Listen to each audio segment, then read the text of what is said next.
Sebelumnya, Assalamualaikum warahmatullahi wabarakatuh. Perkenalkan, nama saya Karismaning Ayu Putri Pandani dengan nomor induk mahasiswa 21032110101 dari kelas Agribisnis C. Pada kesempatan kali ini saya akan menjelaskan mengenai program penyuluhan pertanian dalam rangka mengatasi hama ulat krayak di Kabupaten Kediri dan materi penyuluhan terkait komoditas jagung dalam rangka memenuhi tugas penyuluhan pertanian dengan dosen pengampu Bapak Muhammad Rum SPMP. Yang pertama ialah pengertian program penyuluhan pertanian.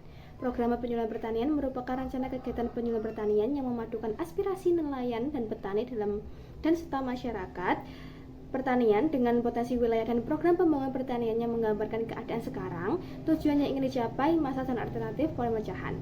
Dasar hukum penyusunan program penyuluhan pertanian terdapat pada Permentan nomor 47/Permentan/SM 010/9/2016 tentang penyusunan program penyuluhan pertanian. Penyusunan program penyuluhan pertanian dilakukan setiap tahun berjalan untuk dilaksanakan pada tahun berikutnya. Kemudian, gambaran umum Kabupaten Kediri. Secara astronomis, Kabupaten Kediri terletak antara 7 derajat 3612 sampai 8 derajat 032 lintang selatan dan 111 derajat 4705 sampai 112 1820 derajat bujur timur. Kabupaten Kediri memiliki luas wilayah 963,21 km persegi dengan 26 kecamatan. Berdasarkan potensi geografisnya, wilayah Kabupaten Kediri dikelilingi oleh 5 batas wilayah kabupaten, yakni sebelah utara Kabupaten Nganjuk dan Jombang, sebelah selatan Kabupaten Blitar dan Kabupaten Tulungagung, sebelah timur Kabupaten Jombang dan Kabupaten Malang, serta sebelah barat Kabupaten Tulungagung dan Nganjuk. Wilayah Kabupaten Kediri diapit oleh 2 gunung yang berbeda sifatnya, yaitu Gunung Kelut di sebelah timur yang bersifat vulkanik dan Gunung Wilis di sebelah barat yang bersifat non-vulkanik. Sedangkan tepat di bagian tengah wilayah Kabupaten Kediri melintas Sungai Brantas yang membelah wilayah Kabupaten Kediri menjadi 2 bagian, yaitu bagian barat Sungai Brantas merupakan perbukitan lereng Gunung Wilis dan Gunung Klotok, dan bagian timur Sungai Brantas. Karena letaknya strategis inilah yang menyebabkan Kabupaten Kediri memiliki komoditas pertanian yang melimpah, salah satunya ialah komoditas jagung. Lalu ada gambaran umum mengenai komoditas jagung. Jagung termasuk komoditas strategis dalam pembangunan pertanian dan perekonomian Indonesia. Menurut data BPS tahun 2020, Kecamatan Papar yang terletak di Kabupaten Kediri memiliki luas panen terbesar yakni 4.536 hektare dengan jumlah produksi sebesar 316.683 kuintal. Komoditas jagung berpotensi sebagai bahan pangan pengganti beras dan memiliki potensi ekonomi tinggi sebagai bahan baku utama pakan ternak. Jagung berpotensi pula sebagai bahan baku industri rumah tangga seperti industri produk olahan pangan marning dan emping jagung. Tujuan penyuluhan pertanian dibagi menjadi 2, yaitu tujuan jangka pendek dan tujuan jangka panjang.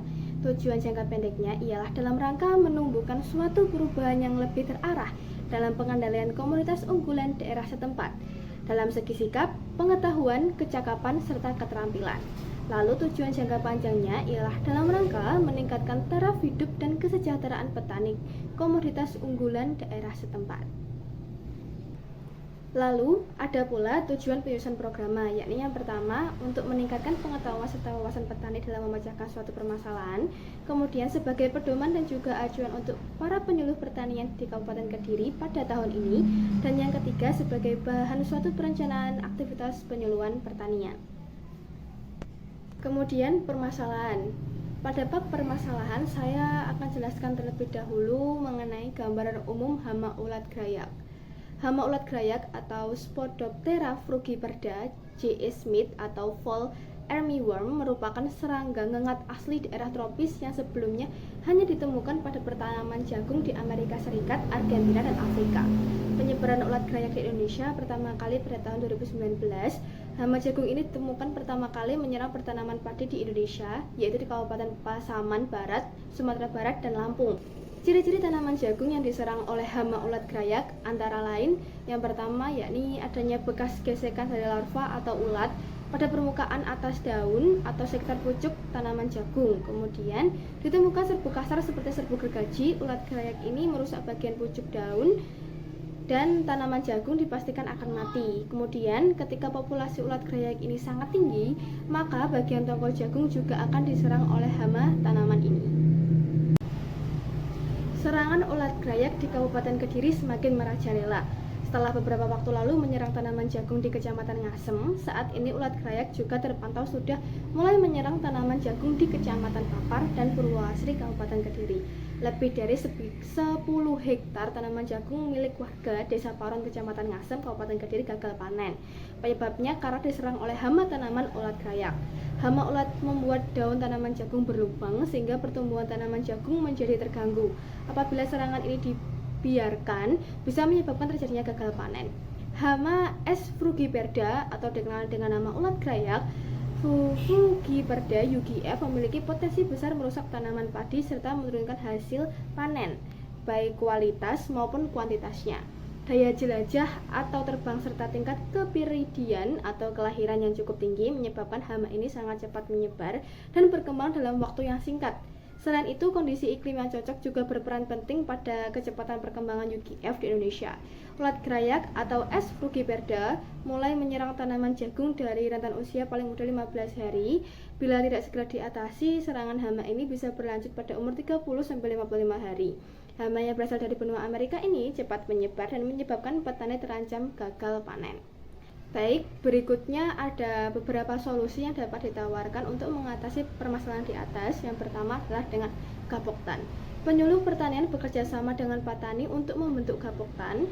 Peran gapoktan diharapkan dapat membantu petani dalam membasmi hama ulat krayak. Sedikitnya 30 orang petani tergabung dalam pengendalian hama terpadu ulat krayak.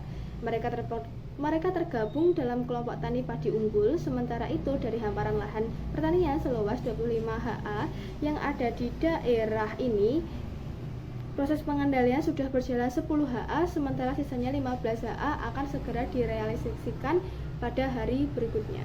Kemudian solusi yang kedua yakni pengendalian hama menggunakan obat pengendali hama. Nah, obat pengendali hama dapat dilakukan melalui pemberian obat bertujuan untuk mencegah kerusakan. Tanaman yang masih utuh dapat dilakukan pada sore hari. Sangat efektif lantaran ulat krayak keluar sarang sehingga sangat mudah untuk dibasmi. Tujuan pemberian insektisida dinilai paling efektif untuk membasmi hama ini. Petugas POPT dan PPL beserta jajaran dinas dari provinsi dan kabupaten serta berkoordinasi dengan jajaran pusat diharapkan terus-menerus mengawal pertanaman hingga masa panen. Kemudian solusi yang ketiga yakni pengendalian hama menggunakan predator dan bahan alami. Penyuluhan pertanian memberikan rekomendasi kepada para petani jagung sebelum melakukan penyemprotan menggunakan racun maupun pestisida. Baiknya ditabur menggunakan abu dapur terlebih dahulu pada pupusnya. Bisa juga tanaman jagung disemprot menggunakan air gula. Hal ini dilakukan untuk memancing semut agar memakan ulat tersebut, sehingga pengendalian hama S. frugiperda ini dapat teratasi secara lebih efektif. Selain itu, pengendalian ulat krayak pada tanaman jagung juga dapat dilakukan dengan pembuatan pestisida nabati atau yang biasa disebut dengan botani. Berikut tips pembuatan pestisida nabati untuk mengatasi hama ulat krayak. Yang pertama yakni sediakan bahan dan alatnya terlebih dahulu. Bahan-bahannya antara lain 1 siung bawang merah, 1 siung bawang putih, 1 sendok teh bubuk cabai, dan 1 sendok teh deterjen. Dan jangan lupa sediakan air 1 liter. Kemudian untuk alat-alatnya ada cobek digunakan untuk menghaluskan bahan padat seperti bawang merah dan bawang putih. Ada saringan untuk memisahkan air pestisida dan padatan bahan, serta ada sendok untuk mengaduk dan mencampurkan bahan, dan yang terakhir ada semprotan air untuk menyemprotkan pestisida kepada tumbuhan. Langkah yang pertama ialah haluskan 1 siung bawang putih dan 1 siung bawang merah pada cobek. Langkah yang kedua ialah campurkan semua bahan mulai dari bubuk cabai 1 sendok teh, kemudian ada deterjen 1 sendok teh, lalu masukkan bawang merah dan bawang putih yang telah dihaluskan tadi ke dalam 1 liter air. Aduk hingga semua bahan tercampur rata. Setelah itu diamkan larutan ini selama 1 jam. Setelah larutan didiamkan selama 1 jam, kurang lebih terlihat seperti itu, maka saatnya untuk memisahkan air dengan ampasnya. Setelah diperoleh airnya, maka larutan pestisida dimasukkan ke dalam botol spray air, kemudian tutup dan pestisida nabati siap digunakan. Sekian penjelasan singkat dari saya mengenai program penyuluhan pertanian untuk mengatasi hama ulat gelayak komoditas jagung di Kabupaten Kediri. Apabila ada salah kata dan perbuatan saya mohon maaf. Terima kasih. Wassalamualaikum warahmatullahi wabarakatuh.